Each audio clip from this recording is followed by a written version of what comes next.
Ministro, o senhor foi nomeado ao tribunal antes da promulgação da Constituição de Verdade. 88. Como o senhor avalia a atuação do tribunal, o papel do tribunal e o impacto da nova Constituição no trabalho de vocês? Nós imaginávamos que seria maior, porque as ameaças de grandes transformações no tribunal eram constantes, né? Enquanto a Constituinte funcionou.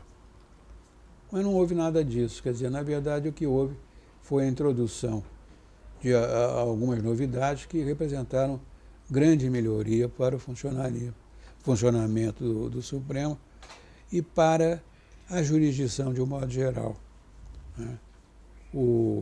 Por exemplo, a agilização da ação direta de inconstitucionalidade, a criação da ação direta de constitucionalidade, os writs constitucionais, né? O habeas data e uma opção de outras coisas assim, realmente tornaram às vezes mais complexa a tarefa do Supremo. Mas representavam um avanço na prestação jurisdicional. Isso foi muito importante, mas exigiu um período de adaptação, porque mesmo não querendo confessar as perplexidades que você enfrenta quando uma Constituição nova, né, entra em vigor, o fato é que algumas coisas mudaram. E você estava habituado a decidir segundo a regra antiga. E quase por mimetismo, você vai renovando aquilo. E não é assim. Quer dizer, a Constituição está dizendo agora outra coisa. Por exemplo, em matéria de condenação criminal, né,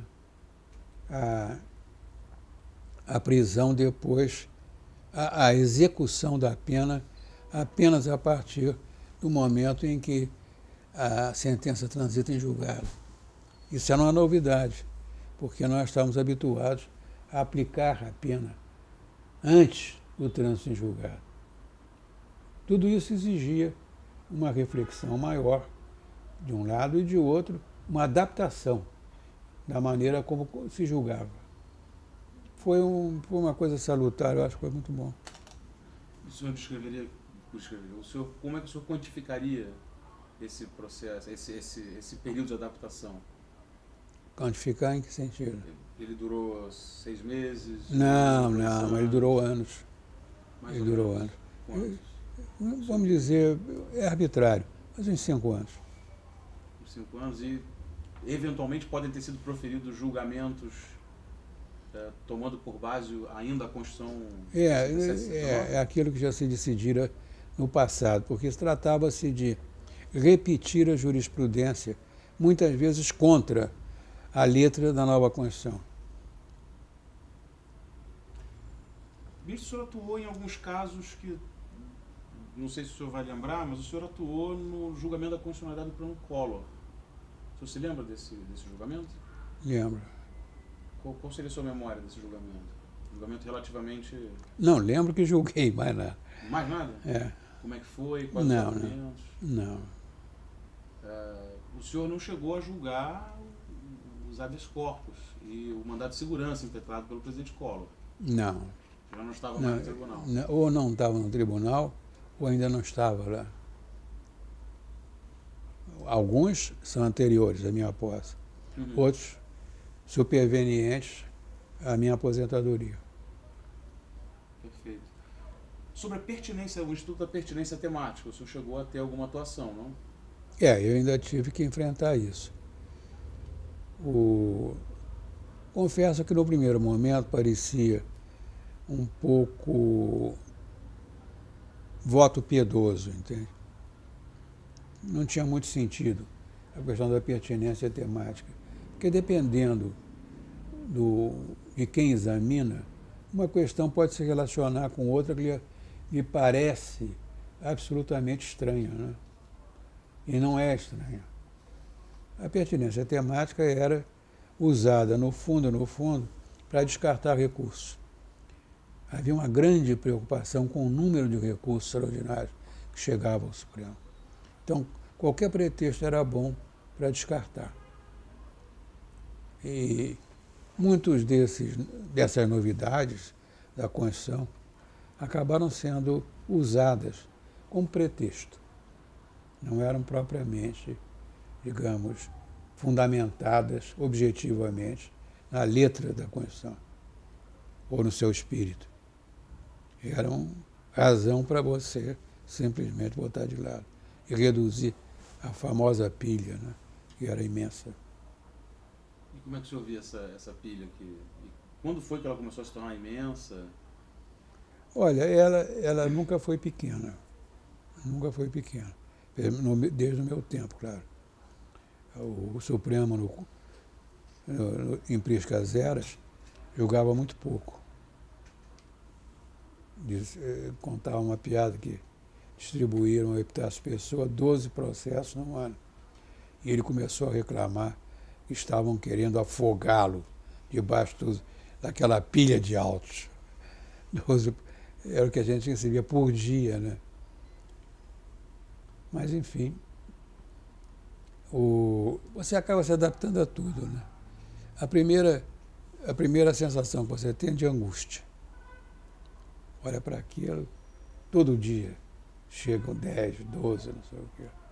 Você começa a ficar angustiado. Depois você se adapta. Bom, eu vou fazer o que eu posso, né? Eu não vou mal julgar simplesmente para produzir. Tem que julgar direito. Então vai sobrar alguma coisa. Agora, eu vou fazer o possível para sobrar o menos possível.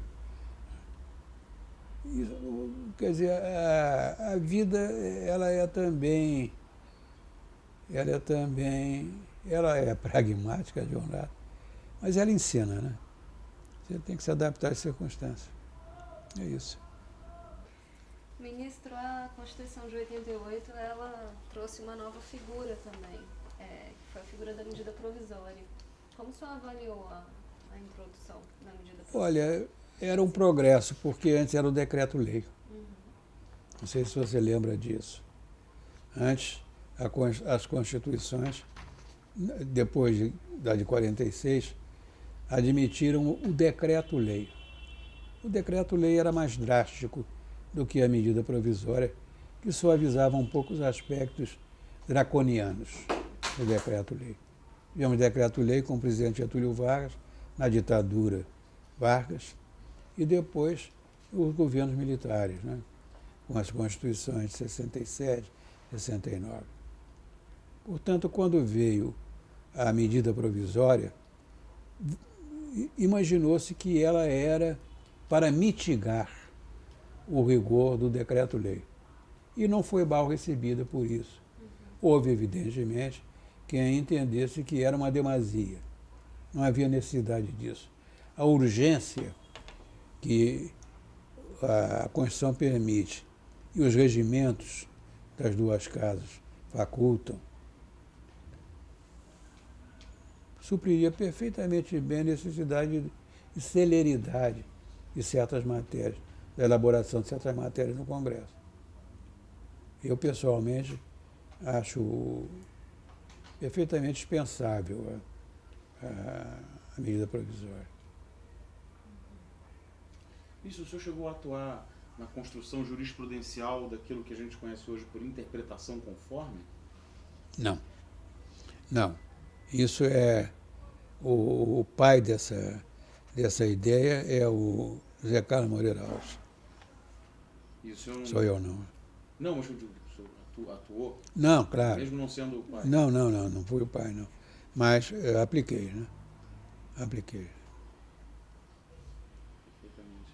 Eu tenho mais uma pergunta relativa ao seu período no Supremo.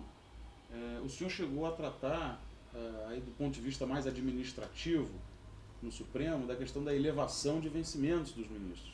O senhor participou dessa discussão? O senhor lembra? Tem memória de ter participado dessa discussão? Eu me lembro, sim, que participei, mas como, não me lembro, não. Como sucedeu? Eu me lembro do seguinte, Peraí, deixa eu ver se eu consigo colocar em palavras. Não, vamos colocar a coisa como ela deve ser. A questão era essa.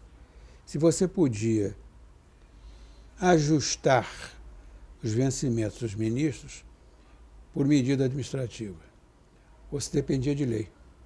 Por exemplo, a lei estabelece hoje um padrão em torno de R$ 26.000. Mas, nesse meio tempo, sobrevém a inflação. Então, a pergunta era essa. O Supremo pode, à vista da inflação, atualizar o valor dos vencimentos decretados por lei? Eu não me lembro qual era definitivamente a minha opinião. Mas, se eu consulto a minha cabeça, eu diria que sempre foi contra. Eu entendo perfeitamente bem a atualização dos valores. Isso virou, depois que houve inflação no Brasil galopante, né? Inflação galopante no Brasil, eu me lembro que sempre achei uma coisa muito razoável. Agora, no caso específico do Supremo, o problema era que a Constituição é taxativa, é que esses vencimentos se decretam por lei. E foi o que o Supremo fez. Ele não admitiu mais. Nem admitiu, inclusive, em outros casos, em outras circunstâncias, que o que é fixado por lei pudesse ser simplesmente atualizado em razão da inflação. Impostos, por exemplo, são de coisa. Tinha que haver lei autorizando. O senhor se recorda de um mandado de injunção sobre indenização aos perseguidos pelo regime militar? Sobre? Indenização aos perseguidos Indenização. pelo regime militar. Me lembro. Contar? Isso foi muito discutido. Porque você tinha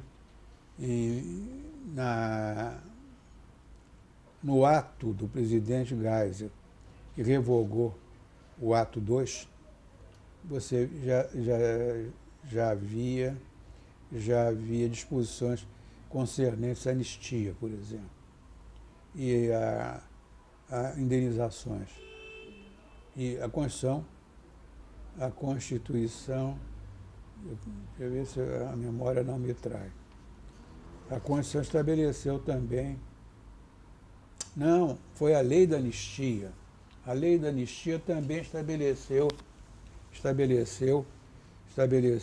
parâmetros para a indenização das vítimas das perseguições. E veio a Constituição e, no ato das disposições constitucionais transitórias, ainda mexeu nisso. De maneira que você tinha, da ocasião em que os interessados pediam o reajustamento de valores, você tinha parâmetros diferentes para julgar. Isso complicava muito a guerra. Entende? Você tinha valores estabelecidos em 79, valores estabelecidos pela lei de anistia. E você tinha também os novos valores do ato das disposições constitucionais transitórias. E isso gerou, a princípio, uma certa hesitação da parte do tribunal, mas depois unificou os pontos de vista e ficou uma coisa bastante mais razoável. E ficou padronizado? Padronizou, praticamente. Era um valor retroativo ao período aqui. Mas era... Não. Prevalecendo os valores da Constituição. Relativos ao momento em que determinada pessoa havia sido impedida de continuar o problema maior passou a ser o seguinte: saber reconhecer o fato que determinou, por exemplo, a cessação do emprego público. Não é? Havia fatos que não tinham a ver nada com ato político. Eram simplesmente digamos, o resultado de um processo administrativo que constatava que o senhor fulano era um ladrão. Porque o erro dos militares foi esse. As cassações na administração pública eram um absurdo. Você tem um funcionário, digamos, que é acusado disto ou daquilo. um desvio de conduta. A lei estabelece o processo de apuração das responsabilidades administrativas. E, feito isso, apurada essa responsabilidade, ele é demitido, é advertido, enfim, sofre algum tipo de punição. Isso já está na lei. Por que essa maneira sumária de, sem apurar responsabilidade, caçar, tirar a aposentadoria, tirar o emprego? Isso foi um grande erro deles. Não estou falando do ponto de vista ético, contra a democracia, não. Estou falando do ponto de vista procedimental. Uma burrice completa. Então, nós temos que, muitas vezes, reconstituir a natureza da, vamos dizer, chamar de punição, né? Ela era administrativa, foi precedida de inquérito, não foi. Isso era fundamental para determinar a aplicabilidade da norma excepcional que mandava indenizar quem foi injustamente punido. Em torno disso, você tem uma casuística realmente bastante grande. E nessa época já havia muitos pedidos de indenização? Houve muitos. Que me lembre, não eram poucos. Não eram poucos, não. Porque geralmente o que se discutia é, primeiro, o cabimento da indenização. Por exemplo, houve um grupo de marinheiros que, em 64, foi desligado. Grande parte deles teve o desligamento decretado por conta da cessação da sua investidura. Eles eram investidos na graduação ou na condição de soldados ou de praça por prazo certo. Sobreveio o termo do prazo, foram despedidos. Outros não, outros foram por motivos políticos. Então você tinha que distinguir uma coisa da outra. É claro que os que o foram porque o termo chegou, queriam se passar por vítimas. Isso houve muito. Isso se apurou e a imprensa deu em cima também e tal. Afinal, não. Era um caso assim, de cabimento. E havia os que discutiam os valores. Por exemplo, as indenizações devidas a oficiais. Oficial subalterno queria ser promovido a superior. Superior queria ser promovido a general. O Supremo estabeleceu que o generalato não é um direito de nenhum oficial. É uma livre escolha do chefe do Estado. Sempre foi assim, nunca foi diferente. Você não tem direito de ser general. Você é candidato ao generalato. Antes, depois da Revolução, tudo. Sempre foi assim, nunca foi diferente. Então você vinha querendo ser general. Se ele não foi à época, não podia ser depois. Você refere aos lucros cessantes? Hein? Você refere aos lucros cessantes? Não, lucro cessante é outra coisa. Não, desculpe, mas a indenização, caso ele continuasse na carreira e chegasse a general, o salário é equivalente ao do general, como componente da indenização. Exato. Ele achava que o mero decurso do tempo o conduziria ao generalato. É uma presunção falsa. Não é o decurso do tempo, não é a antiguidade. É o chamado critério de merecimento, que faz a... Não é nenhuma promoção a general a rigor, que não decorre nem de merecimento, nem tampouco de antiguidade. É uma livre escolha do presidente da República. Sempre foi assim. Quer dizer, coronéis, por exemplo, que tinham tudo para serem generais, pelo consenso dos seus colegas e tal, nunca foram. Nunca foram. Não tinham como reclamar. Isso sempre foi assim, nunca foi diferente. Combatentes, né? Gente que foi à guerra e que todo mundo supunha que iam ao generalato, não foram.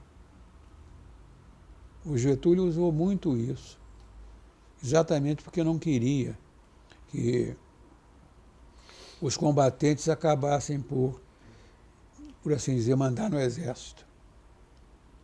Tinha lá as suas razões, não estou menosprezando, não. Mas ele entendia que se desse a condição de combatente, ou de ex-combatente, esse valor,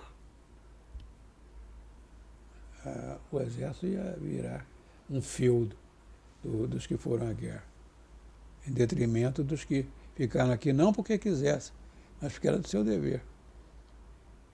Isso tudo acabou no Supremo.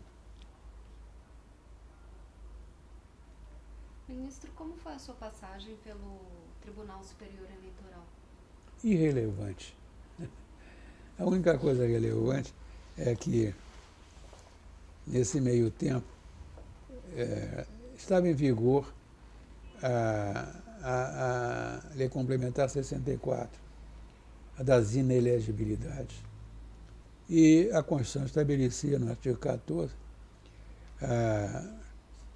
que as eleições e as candidaturas sujeitavam-se ao princípio da moralidade. E agora deu no ficha limpa, né? E isso foi muito discutido no tribunal. E o tribunal, inclusive, hesitou muito na aplicação da norma constitucional. E havia uma certa disparidade entre a Constituição e a lei complementar. Embora a lei complementar fosse coeva da Constituição. Mas, enfim, havia muitas dúvidas a respeito.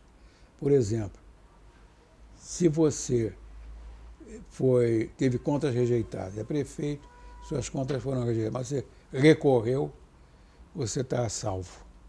Está a salvo da lei de inelegibilidade. Você pode concorrer, pode se candidatar e pode ser eleito. Agora, se as contas, em definitivo, forem julgadas imprestáveis, você perde o mandato. O tribunal hesitou muito nesse particular. E, afinal, conseguimos estabelecer uma norma, que é a da prevalência da Constituição, né? E o conteúdo dela, por fim, dizia que o político, para concorrer... Não, a lei é que dizia que ele, condenado, quer dizer, rejeitadas as contas, poderia recorrer. Não, desculpa, mas o entendimento final que o tribunal produziu foi? Mantendo isso. Mantendo isso para prejuízo, a meu ver, do que a Constituição tinha em mente. Então o senhor foi voto vencido. Hein? Nessa discussão o senhor foi voto vencido. No princípio fui. O senhor votava, evidentemente, pela prevalência da Constituição sobre essa lei. Eu entendi o seguinte, entendi que o simples fato de recorrer não isentava o candidato das penalidades que a Constituição estabelece, né? E o princípio da moralidade é um princípio absoluto. Ele não visa individualmente a ninguém. Visa a regularidade do pleito, ao bom serviço público que os candidatos eleitos podem prestar. Como é que você vai entregar o galinheiro à raposa, né? As chaves do cofre para o ladrão? Existe uma presunção de que ele não está apto para o exercício da função pública. Por quê? Porque suas contas foram rejeitadas. Porque ele sofreu uma condenação de desvio de conduta como governador, como prefeito, como isso, como aquilo. É uma presunção. Iuris tanto, pode ser desfeita, né? Prova em contrário. Mas até lá ele não pode concorrer. Sempre foi meu ponto de vista. Fiquei vencido algumas vezes. Eu creio que, afinal, o que prevaleceu foi a lei, admitindo que, se recorreu, pode concorrer. A partir do que a maioria decidiu, aí você não tem mais nada para fazer, né? Tem que segui-la. A diferença entre seguir a maioria como parlamentar e como juiz, tem alguma? Não. Como parlamentar, você tem muito mais liberdade. Você não é obrigado a seguir ninguém. Você vota como entender. Não precisa seguir ninguém, nem líder. Eu fui líder, ninguém é obrigado a seguir. Eu nunca puni ninguém porque votou contra a liderança. Juiz, não. Juiz, você tem um compromisso com a segurança jurídica. E a segurança jurídica é aquilo que está estabelecido pelo tribunal, é lei. É o velho princípio do common law, não é? Da judge made law. Se o tribunal, o Lord Grey dizia, a lei é o que o juiz diz que ela é. Se eu julguei determinado caso de certa maneira, eu tenho que aplicar a mesma ratio decidendi aos casos idênticos. Não é? Eu, advogado, tenho um caso em julgamento. Eu fui ver o quê? Como é que o tribunal julgou casos semelhantes antes? Cria-se a expectativa de um igual tratamento. É o princípio da igualdade que governa o stare decisis, né? No sistema da common law. E isso é mais ou menos o que se segue nos tribunais. É diferente do que acontece no Congresso. O Congresso eu voto como eu quiser. Me abstenho, digo sim, digo não. É outra coisa. Sim, mas, claro, com certeza, mas assim, no seu sentir, qual é a diferença da derrota parlamentar para a derrota judicial? Vota sua matéria no Congresso, nenhuma. você é derrotado. Vota sua matéria, vota um processo, você é derrotado. Nenhuma. Desde que eu votei com a minha convicção, não faz nenhuma diferença. Ser vitorioso ou ser vencido. Não tem a menor diferença. Claro, a satisfação íntima de ter dado o voto vitorioso, né? O voto vencedor. Mas, de um modo geral, depois que você é experimentado, né? Não diz mais nada, não. Ministro, o senhor se aposentou do STF por tempo de serviço. O senhor pode nos contar como foi essa decisão? Posso. Em 1989, minha filha Maria Cristina apresentou sintomas de uma doença que os médicos não sabiam diagnosticar. Ela começava com uma neuropatia grave e tinha outras complicações e tal, hematológicas inclusive. Fizemos uma experiência com... Eu não, claro, não sou médico, mas os médicos fizeram a experiência com imunoglobulina, e ela melhorou. Em 92, já estava no Supremo, 89 já estava também, mas, felizmente, com a imunoglobulina ela melhorou. Não era barata, mas a gente podia pagar. Em 92, se manifestou de novo. E aí com um diagnóstico meio assustador. Ela, porque, segundo os médicos daqui, tratava-se de uma doença misteriosa, que não tinha tratamento, etc., não sabiam nem a origem, nem como tratar, nem o desenvolvimento. A solução era levá-la para os Estados Unidos, para o diagnóstico. Não ainda para o tratamento, mas para o diagnóstico. Eu não tinha dinheiro para isso, porque a viúva maltrata muita gente, né, em matéria de vencimentos. E aí pedi, também não queria pedir nada a ninguém. Aí pedi ao chefe do serviço de pagamento, salários e tal, que fosse ao INSS, que ela era economista e contribuinte do INSS, se ele custearia a viagem aos Estados Unidos para o diagnóstico. Era no New England Medical Center. A resposta foi muito clara, só por influência política. Ah, meu Deus.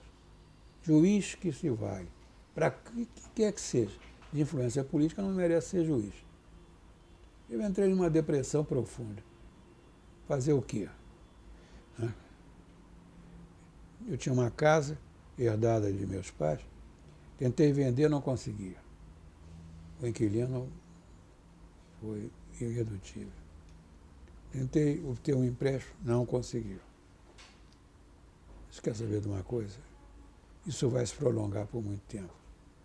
E eu não tenho dinheiro para custear nem a ida aos Estados Unidos, nem o diagnóstico, nem o tratamento. Se houver tratamento.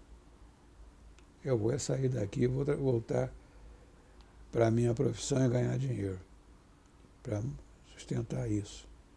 E foi o que eu fiz.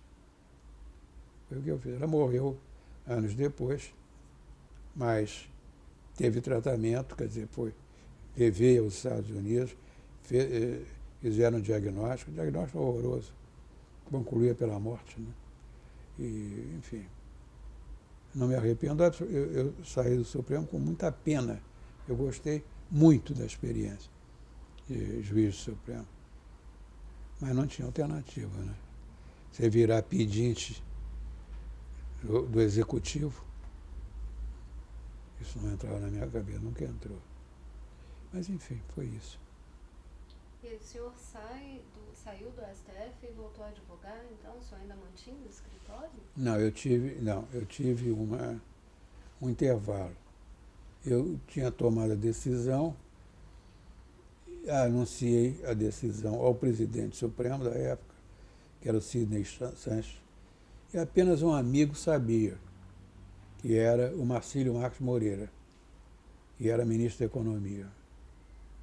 E quando eu já estava me preparando para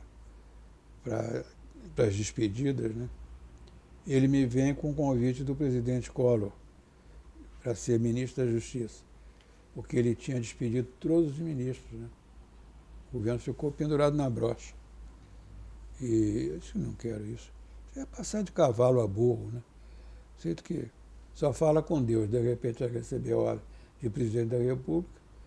E, além do mais, eu estou saindo por uma razão de outra natureza. Bom,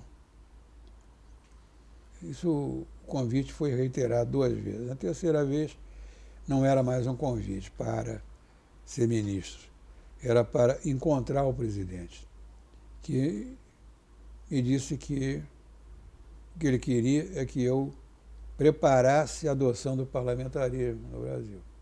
Ora, isso é demais, né? Porque foi a ambição da vida toda, não apenas minha, mas do grupo político a que eu pertenci. E aí fiz as contas. Com a aposentadoria do Supremo, mais os vencimentos de ministro de Estado, dá para eu pagar as despesas daquele momento do tratamento. E eu só ficaria 6 meses. Era o tempo necessário para preparar os atos de implantação do parlamentarismo, que são atos complexos e envolvem muitos setores da administração pública e das instituições representativas, né?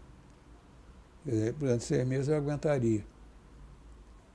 E foi o que aconteceu. 6 meses depois, ele caiu e eu voltei para casa. Graças a Deus, juntei dinheiro, levei aos Estados Unidos, fizemos diagnóstico.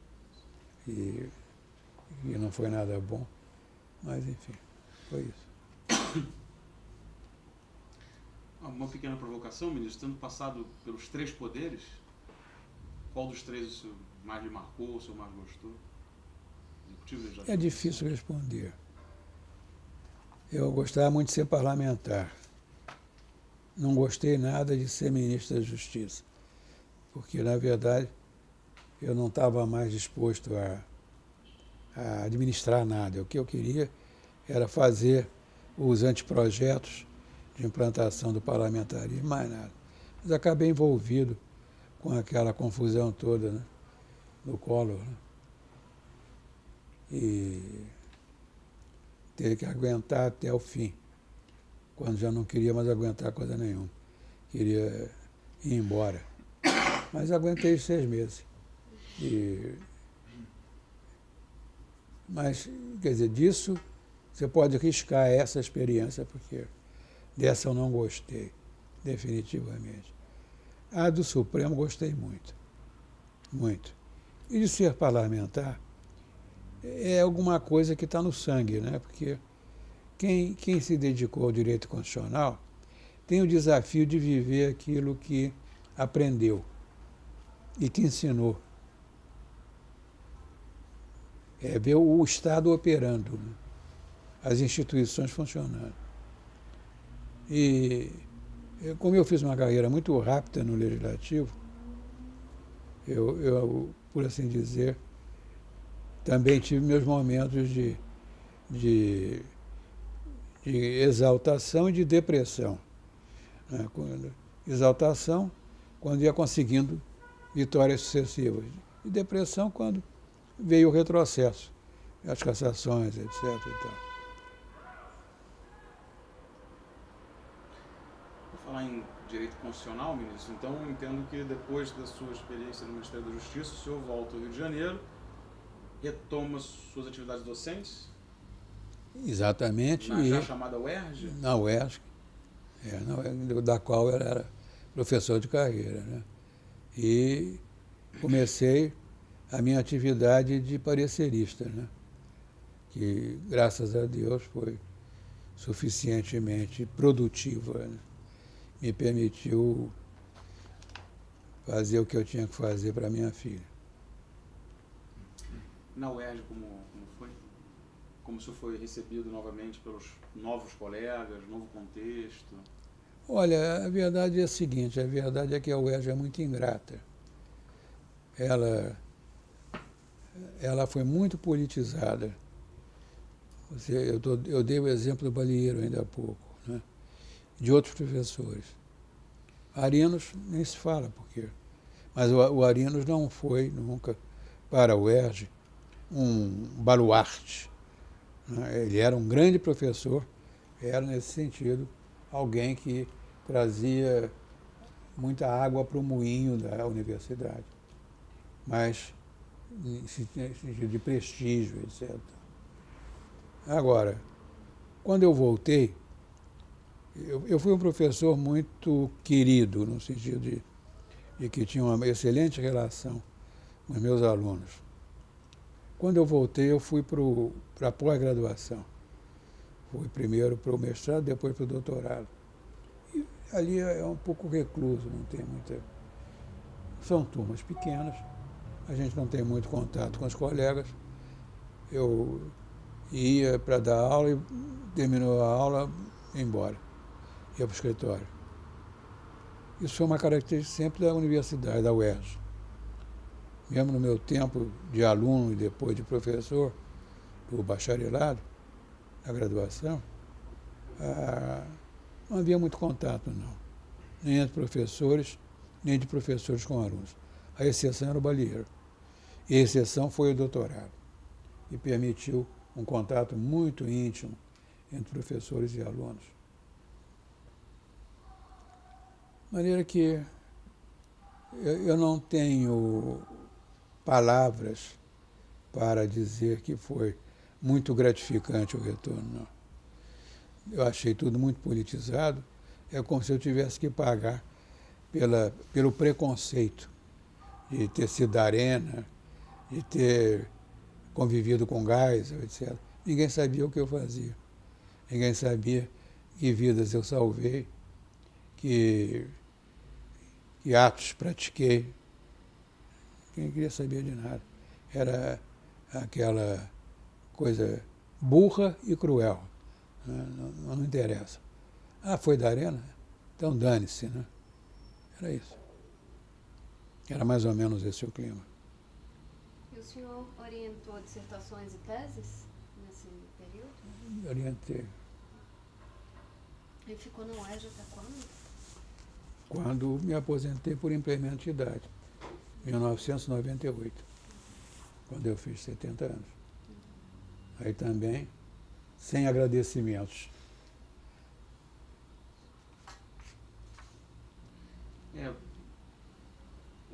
mais alguém chegou ao Supremo oriundo da cátedra da UERJ. Balieiro. E Luiz Fux. Não? Ele não... Ah, é, Fux Isso. é também de lá. Professor da Ah, UERJ. mas é da agora. É, verdade. São três gerações de bem. E é outro mundo. E é outra cabeça. STF de hoje, Hein? o Célio Borja. O STF de hoje, pelo ministro Célio Borja. É outro Supremo. Só. O que mudou? Tudo. Algumas das mudanças mais marcantes? O senhor prefere não falar? Não, tem que fazer comparações. Isso é da ética do Supremo. Ou do velho Supremo, pelo menos. Ministro, Fabrício, tendo visto o enfoque e o escopo do nosso projeto, que é evidentemente que fazer uma passagem pela sua trajetória profissional com um grande foco na atuação no Supremo Tribunal, eu acho que nós três estamos mais do que satisfeitos. Acho que o projeto realmente não poderia ficar sem o seu depoimento, mas a gente não pode nunca acabar a entrevista sem antes perguntar se, na opinião do senhor, tem alguma questão relevante, sobretudo com relação a esse período no STF, que nós não perguntamos. Não, o questionário é perfeito. Não tenho nada absolutamente que acrescentar. O senhor teria mais alguma coisa a dizer? Gostaria de deixar uma mensagem, fazer uma última declaração? Não. Na minha idade a gente não declara mais nada. Ministro, então, em nome da Fundação Getúlio Vargas e dessa equipe de entrevista, eu queria agradecer imensamente a participação do senhor. Muito obrigado, professor. Muito obrigado. Obrigado, senhor. Obrigada.